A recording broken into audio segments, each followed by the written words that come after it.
Welcome back, strategists. In episode 1, we analyzed the player's house, which taught us the absolute bare minimum of survival. But today, we are time traveling to ancient Egypt, and the training wheels are completely coming off. This world introduces gree-blocking obstacles and highly specialized zombies. To counter this, the game gives us a brand new roster of plants. But are these plants actually good?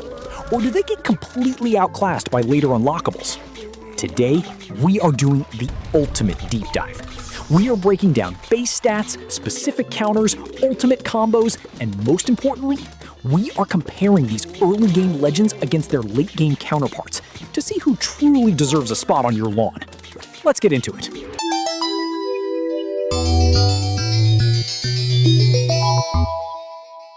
Our first tactical unlock is the Bloomerang. This is your formal introduction to the concept of piercing damage. In a perfectly flat lane, a pea shooter is fine. But when zombies clump together, a pea shooter wastes its DPS on a single zombie while the rest walk forward completely unharmed. The Bloomerang, costing 150 sun, solves this. It throws a projectile that cuts through up to 3 targets down the lane, and then physically returns to the plant, hitting those same 3 targets a second time. That is a potential 120 damage distributed across a single crowd per attack cycle.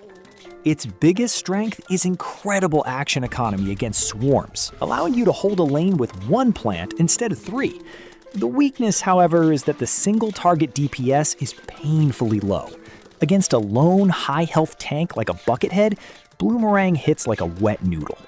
Looking at special interactions, this plant is a mathematically perfect hard counter to camel zombies. Since they hide behind shields in a stacked formation, Bloomerang completely ignores the shields and shreds the front, middle, and back of the conga line simultaneously. However, you must never use it in the Dark Ages.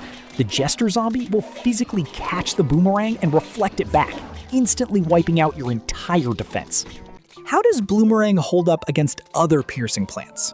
Let's compare him to the Far Future's Laserbeam and the Dark Ages Fume Shroom. Laserbeam has infinite pierce. It shoots a laser that hits every single zombie in the lane, no matter if there are 3 or 30. Bloomerang is hard capped at 3 targets. While Bloomerang is 50 sun cheaper, in the late game massive horde levels, Laserbeam completely outclasses it. Compared to Fume Shroom, which is cheaper and also has infinite pierce, Fume Shroom's range is limited to about 4 tiles. In conclusion, Bloomerang is fantastic for the early game, but it eventually falls victim to power creep. Laserbeam simply does its job better in endless zones. Final score, 7 out of 10.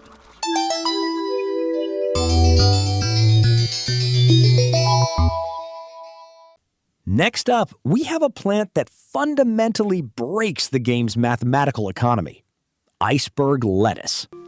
This plant costs exactly 0 sun. In a game heavily gated by currency generation, a 0-cost utility is inherently overpowered. When a zombie steps on it, they are completely frozen solid for 10 seconds. You are trading a seed slot to literally steal time from the game. By freezing the very first zombie that spawns, you buy your sunflowers almost half a minute of completely uncontested sun production before you even need to place a single attacking plant. It is the ultimate economy builder and the absolute best stalling tool in the early game. The catch is that it is strictly single target and has a painfully slow 20-second recharge time, meaning you have to use it strategically. As for zombie interactions, Iceberg Lettuce is the absolute bane of the Explorer zombie's existence. The Explorer carries a flaming torch that instantly deletes any plant it touches. But if he steps on this lettuce, the water effect completely extinguishes his torch forever. It turns a massive lane-clearing threat back into a basic, fragile zombie. There are many stalling plants in PvZ2, so how does the free lettuce compare? Stunyon breeds a gas that paralyzes zombies in a 1x2 area. It can hit multiple targets, unlike the single-target lettuce. However, Stunyon costs 25 sun. And, more importantly, it does not extinguish fire. Stallia, on the other hand, releases a perfume that heavily slows down zombies in a 3x3 area. It is fantastic for swarms, but it only slows them down. They can still walk and eat. Iceberg lettuce completely stops the target from moving and attacking. Because it costs 0 sun, extinguishes fire, and its plant food effect freezes the entire screen, Iceberg lettuce remains relevant from World 1 all the way to World 11. Final score? 9.5 out of 10. An absolute masterpiece of game design.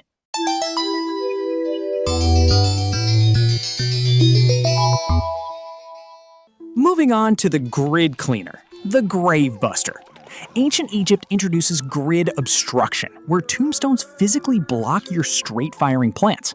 The Grave Buster is completely free to plant, and when placed on a grave, it spends 4 seconds aggressively eating the stone until it shatters, freeing up your board space. It gives you free board management and can even yield a silver coin or a vital plant food leaf. The downside?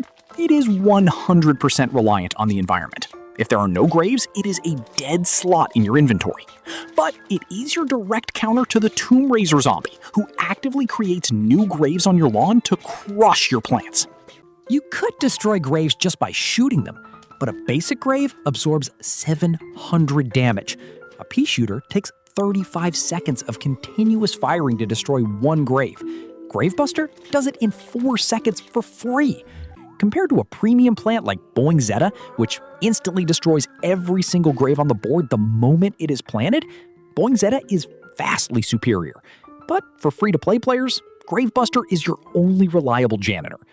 Conclusion on Gravebuster: you don't use him because he's fun, you use him because you have to. Final score, 6.5 out of 10.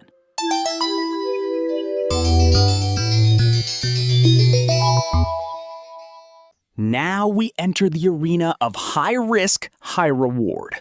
The heavyweight champion, Bonk Choi. Bonk Choi introduces the melee class. For 150 sun, he punches twice per second. Let's do the DPS math. A pea shooter does roughly 13.3 damage per second. Bonk Choi does 30 damage per second. He has more than double the sustained DPS of early ranged plants. The catch? His range is practically 0. He only hits the tile he is standing on or one tile adjacent. His strength is that he absolutely melts high health targets like bucketheads. He can also punch backwards, making him a fantastic safety net. The weakness is that if he is not protected by a walnut, he will get eaten instantly. He requires a 2-plant setup to be effective. But this is where Bonk Choi becomes top tier. Because he uses physical melee attacks, he completely ignores projectile deflecting zombies. The excavator zombie blocks peas with his shovel. Bonk Choi punches right through the shovel. The jester zombie spins to deflect shots. He can't deflect hands. Furthermore, if a prospector zombie dynamites himself into your backline, Bonk Choi simply turns around and beats him to death. He is the ultimate anti-flank. Let's look at the melee brawlers. Snapdragon also costs 150 sun and has a short range. However, Snapdragon hits a 3x3 grid with fire damage. Snapdragon is infinitely better for clearing hordes of weak zombies, but Bonk Choi has much higher single target DPS from melting tanks. Celery Stalker hides underground, lets a zombie pass, and then viciously backstabs them for insane DPS. While it deals way more damage than Bonk Choi, it only attacks backwards. Bonk Choi is much more versatile. In conclusion, this is a beautifully designed plant that forces you to understand grid management and defensive pairing. Final score? 8.5 out of 10.